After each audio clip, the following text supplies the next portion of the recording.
ang kawawang Ping Lacson. Sasampahan daw ng ethics complaint ni Senator Marcoleta. Grabe naman kayo, kakatapos nga lang mabanggit yung pangalan niya sa sinasabi ni Congressman Irice na kung saan nabigyan daw ng pera ni PBBM at yung pera ay di umano'y galing sa kickbacks ng flood control.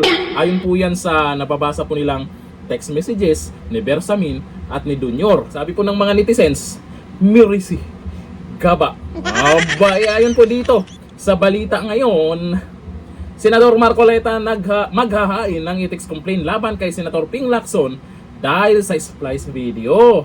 Isinaalang-alang umano ni Senator Rodante Marcoleta ang paghahain ng ethics complaint laban kay Senator Ping Lacson kaugnay ng umano'y splice video na nagdulot ng maling impresyon na isinusulong niya ang pagsuko ng Kalayaang Island Group. Ayon kay Senator Marcoleta, ang kumalat na video ay umano'y inedit at pinagdugtong-dugtong upang palabasing salungat sa soberanya ng bansa ang kanyang paninindigan. Isang paratang na mariin niyang itinatanggi. Ayan, mahirap kasi ngayon ng iba yung video na kung saan nagpapaliwanag yung tao, puputulin, dudugtungan ng iba. Anong tawag doon? Paninira na naman yan, di ba? Sa panayam sa programang Saganang Mamamayan ng Net25, iginiit ni Senator Marcoleta na hindi dapat palampasin ang ganitong uri ng panlilinlang. Tama.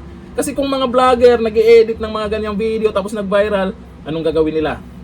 Reklamo na naman. Sasabihin na naman, nagpakalat ng fake news.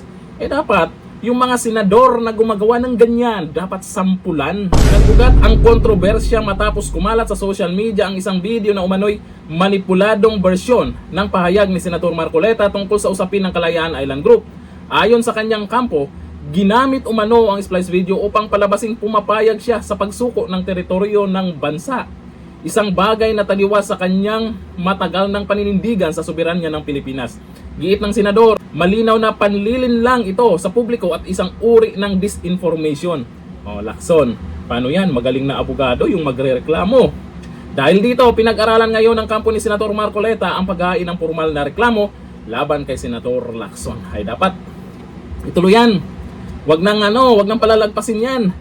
Kasi isa siyang senador at chairman pa ng Blue Ribbon Committee. Tapos itong si Ping Lacson, nagtataka daw siya na bakit daw siya ang sasampahan ng ethics complaint. Tobo, hindi niya alam. Hindi niya alam yung ginagawa niya.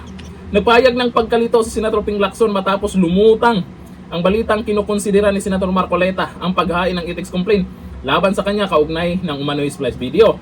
Mula sa isang pagdinig ng Commission on Appointments sa isang social media post, sinabi ni Lacson na batid niya ang planong reklamo, ngunit iginit niyang wala siyang alam sa pag-i-edit ng video. Wala daw? Totoo ba? Sa hiwalay na panayam, kinumpirma ni Marcoleta na may inihanda na siyang draft ng ethics complaint laban kay Lacson. Lagot ka, Lacson. Kasi ang karamihan ngayon, mas gusto nila na si Senator Marcoleta ang chairman ng Blue Ribbon Committee.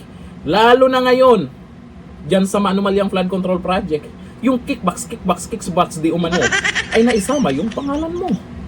Ayon yan kay Congressman Irice, sa hawak nilang ebidensya, text messages daw ni Junior at ni Bersamin.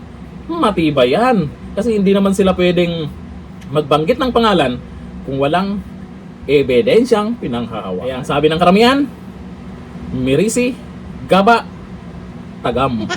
Hanggang dito natin. Bye-bye.